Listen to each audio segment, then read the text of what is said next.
In early 2014, the world's attention was locked onto northeastern Nigeria. The terrorist group Boko Haram had just shocked the globe by kidnapping 276 schoolgirls from Chibok. The hashtag #BringBackOurGirls was trending from Lagos to Hollywood. But behind the social media campaign lay a terrifying reality. This wasn't just Nigeria's problem anymore. The insurgency was spilling over national borders, threatening to destabilize the entire Lake Chad basin. On May 17, 2014, West African leaders realized that the old ways of protecting their own borders were obsolete.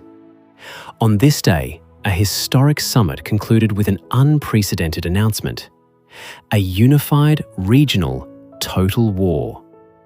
Today, we look at the day 5 African nations set aside decades of political suspicion to face a common enemy.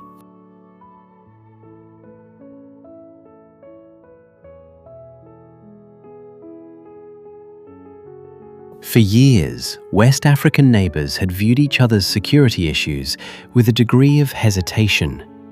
Border disputes and old colonial-era distrust meant that intelligence sharing was rare. If insurgent groups crossed from Nigeria into Cameroon or Niger, the pursuing military forces had to stop at the borderline. Boko Haram exploited this perfectly, using borders as a shield. But the Chibok kidnappings in April 2014 changed everything. The sheer scale of the tragedy brought immense international pressure and forced a hard truth to the surface. A regional threat required a regional hammer.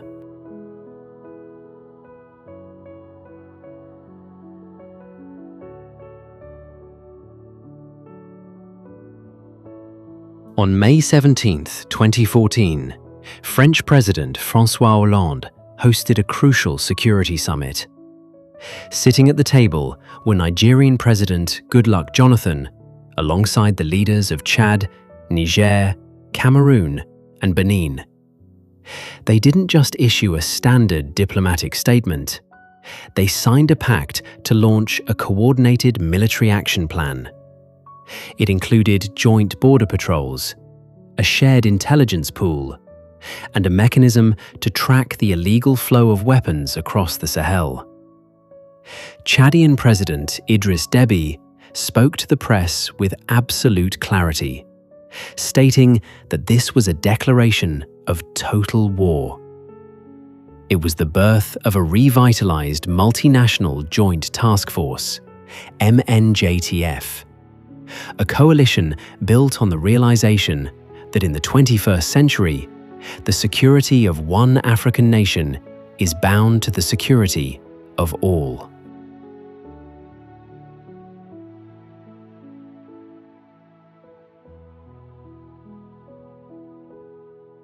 The alliance forged on May 17th altered the landscape of modern African warfare.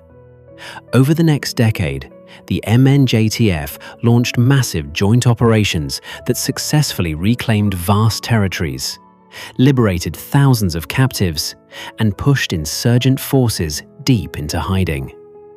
While the security challenges in the Sahel remain complex and ongoing, in the 2020s, the legacy of 2014 remains foundational. It proved to the world that when African nations pool their intelligence, resources, and military might, they don't need external empires to police their lands. They can hold the line themselves.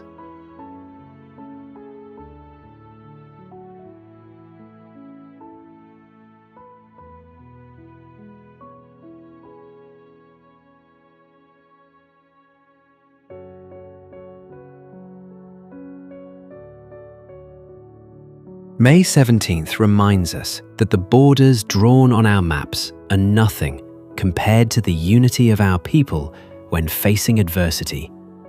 True sovereignty means standing together. Thanks for joining us for On This Day in Africa. What are your thoughts on how regional alliances are shaping Africa's future? Let us know in the comments.